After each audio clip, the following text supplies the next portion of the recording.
প্রথমবারের মতো বাংলাদেশ দলের সুযোগ পাওয়া জাহিদ শান্ত আমাদের সাথে আছেন। শান্ত, প্রথম প্রশ্ন, গোলকিপার কেন ছোট পোস্টের মাঠে? গোলকিপার গতকালকে ম্যাচ খেলছি তো টায়ার, তাই গোলকিপার দাঁড়াইছি। আচ্ছা, মানে বাংলাদেশের ডিফেন্সের নতুন মুখ জাহিদ শান্ত মোহামেডান স্পোর্টিং ক্লাবের হয়ে দারুণ একটা সিজন পার করেছেন এবং সেটার পুরস্কার এই সিজনেই তিনি পেয়ে গেছেন। সিঙ্গাপুর এবং ভুটানের বিপক্ষে 26 সদস্যের যে বাংলাদেশ দল ঘোষণা করা হয়েছে সেই দলে রয়েছেন জাহিদ শান্ত। কখন শুনলেন প্রথমবারের মতো সেই নিউজটা? আসলে রুমে সবাই বসেছিলাম একসাথে, তখন বাংলাদেশ ফুটবল ফেডারেশনের পেজেই দেখছি যে আমার নাম। কেমন লেগেছে তখন? তখন আসলে ফার্স্ট টাইম যখন 38 জনের স্কোয়াডে ডাক পাইছি তখন থেকে এবার বেশি খুশি লাগছে, কারণ এবার বাংলাদেশের মাটিতে খেলা, অনেক আত্মীয় স্বজনরা দেখছে, সবাই কংগ্রেচুলেশন জানাইছে। সো এবার একটু বেশি খুশি। বাসায় জানিয়েছেন? হ্যাঁ, বাসায় জানাইছি, ভাইয়ারে জানাইছি, বাবারে জানাইছি, কোচকে জানাইছি, সবারই জানাইছি। আপনি তো এইজ লেভেলেও এর আগে বাংলাদেশকে প্রতিনিধিত্ব করেছেন, এখন ন্যাশনাল টিমের প্রতিনিধিত্ব করবেন। বাংলাদেশের লাল সবুজ জার্সি গায়ে জড়ানোর হচ্ছে কি ন্যাশনাল টিমেরটা গায়ে জড়ানোর একটা বড় সুযোগ আপনার কাছে এসেছে, এটা তো একটা বড় রেসপন্সিবিলিটিও বাড়িয়ে দিয়েছে নাকি? আসলে আমি অনূর্ধ্ব 23 দলে খেলছি থাইল্যান্ডে, আর এখন এটা মেইন জাতীয় দল, এটাতে বড় দায়িত্ব। ইনশাল্লাহ যদি সুযোগ পাই চেষ্টা করব দেশকে ভালো কিছু দেওয়ার। হামজা, সমিত সোম তাদের মতো বাইরের লিগে খেলা ফুটবলাররা এখন বাংলাদেশে আপনার সাথে একই সাথে ড্রেসিং রুম শেয়ার করবেন, এইটা কতটুকু অ্যাজ এ পার্সন হিসেবে আপনার জন্য, ক্যারিয়ারের জন্য লার্নিং বা লেসন হিসেবে কাজ করবে? আসলে হামজা চৌধুরী অনেক টপ লেভেলের প্লেয়ার, অনেক বড় লেভেলের প্লেয়ার, প্রিমিয়ার লিগ খেলে। সমিত সোম কানাডার প্রিমিয়ার লিগ খেলে। তো এটা আমার কাছে অনেক বড় বিষয়, ওদের সাথে ড্রেসিং রুম শেয়ার করা। প্লাস আমি চাইবো অনেক কিছু শেখার জন্য। তো হামজা চৌধুরী সামটাইম আমি খেলা দেখছি যে উনি রাইট ব্যাক পজিশনে খেলে, আমিও প্রিমিয়ার লিগে অনেক রাইট ব্যাক পজিশনে অনেক ম্যাচ খেলছি। আমি চাইবো হামজা চৌধুরী থেকে কিছু শেখার জন্য। আপনার আসলে মূল পজিশন কোনটা, মূল পজিশন বা প্রেফার করেন কোন পজিশনে? প্রেফার করি আমি আসলে মোহামেডানে সাইন করছি সেন্টার ব্যাক হিসেবেই, ফার্স্ট সিজনে আসছি। তখন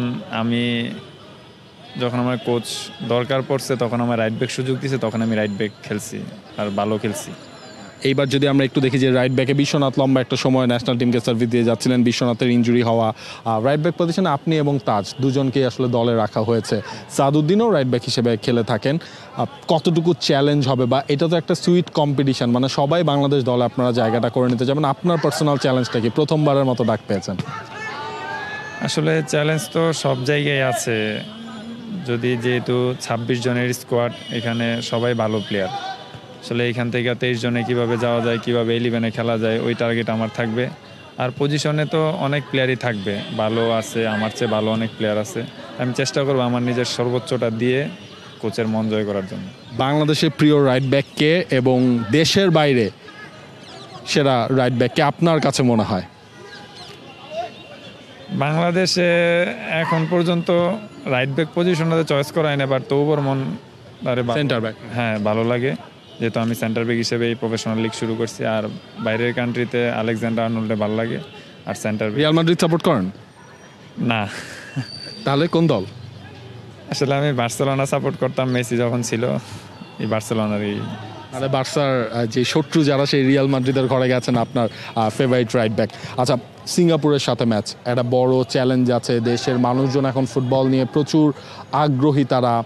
ওভারঅল অ্যাজ এ ফুটবলার হিসেবে এটা কতটুকু ভালো লাগে? একটা সময় আমরা দেখতাম যে ফুটবলের উপর থেকে সবাই মুখ ফিরিয়ে নিয়েছেন, তখনকার অবস্থা, এই অবস্থা, এবং এমন একটা সময়ে আপনি ন্যাশনাল টিমে প্রথম কলটা পেলেন, এটা আসলে কেমন বোধ করছেন? আসলে বিগত দিন থেকে মানুষ ফুটবল থেকে অনেক দূরেই ছিল, আসলে ফুটবলের খোঁজখবরও কেউ নিত না। কিন্তু এই রিসেন্টলি গত ইন্ডিয়ার ম্যাচের আগ থেকে যখন হামজা চৌধুরী আসবে, সমিত সোম আসবে, অনেক প্রবাসী প্লেয়ারদের দেখা গ্রামে গঞ্জে, মানে প্রত্যেক জায়গায় এখন ফুটবল নিয়ে কথাবার্তা হয়। মানে আমারও অনেকে এরকম মানুষও মানে কংগ্রেচুলেশন জানায় যারা কোনো সময় ফুটবলের খবর নিত না, কিন্তু এখন আমার মনে হয় মানে পুরো বাংলাদেশে ছড়ায় পড়ছে ফুটবলটা। আপনার ফুটবলের শুরুর গল্পটা একটু শুনতে চাই। শুরুর গল্প হচ্ছে, আমার বাবা নরসিংদীতে চাকরি করতো, বাট আমাদের বাড়ি কুমিল্লা। তো ওইখানে নরসিংদীতে আমার ওস্তাদ একটা একাডেমি খুলছিল, রিপন স্পোর্টিং ক্লাব। ওইখান থেকে আসলে আমার একাডেমি লেভেল শুরু। তখন ওস্তাদি আমার ট্রেনিং করাইতো, ট্রেনিং করানোর পর যখন ভালো করি তখন ওস্তাদ আমাকে ঢাকার সেকেন্ড ডিভিশনে একটা টিমে পাঠায়, টঙ্গী ক্রীড়া চক্র। ওইখান থেকে খেলার পরে ফার্স্ট ডিভিশন খেলছি বাসাবোতে। কারণ ফার্স্ট ডিভিশন খেলার পর আমি ফকিরাপুলে চ্যাম্পিয়ন্স লিগ খেলছি। চ্যাম্পিয়ন্স লিগ খেলার পর বাহরাইনে অনূর্ধ্ব 20 টিমে ছিলাম, বাস খেলি নাই। তখন বাহরাইন থেকে আসার পর মোহামেডানে আমি সাইন করি। আর মোহামেডানে সাইন করার প্রথম বছর পর আমি তারপর অনূর্ধ্ব 23 দলে থাইল্যান্ডে, ওইখানে আবার 3টা ম্যাচ খেলি। মিন্টু স্যার কোচ ছিল।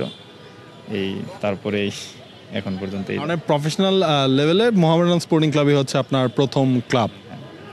প্রফেশনাল লেভেলে তো চ্যাম্পিয়ন্স লিগও প্রফেশনাল লিগ ধরা হয়, বাট প্রিমিয়ার লিগে প্রথম ক্লাব মোহামেডান স্পোর্টিং ক্লাব।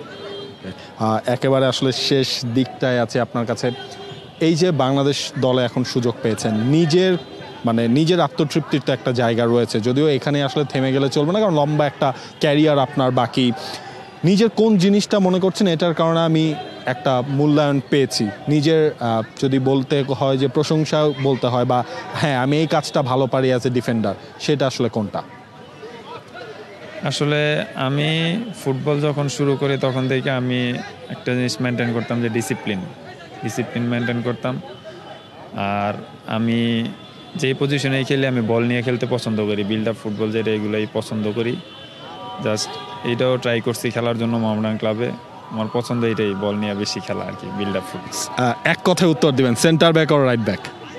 আপনি Zahid Shanto, centre back or right back? একটাই অ্যান্সার হবে কিন্তু। Centre back. অবশ্যই সেন্টার ব্যাক হিসেবেও আপনার একটা ভবিষ্যৎ রয়েছে। আমার শুরুটাই সেন্টার ব্যাক দেওয়া, প্লাস আমি এখন রাইট ব্যাকও খেলতে পারি।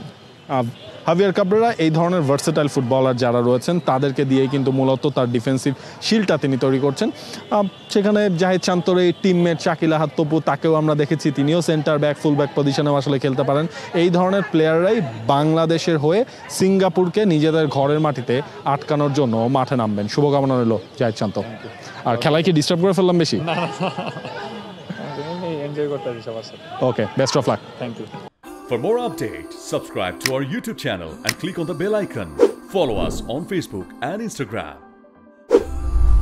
Download T-Sports app to enjoy exciting games and highlights. Visit tsports.com.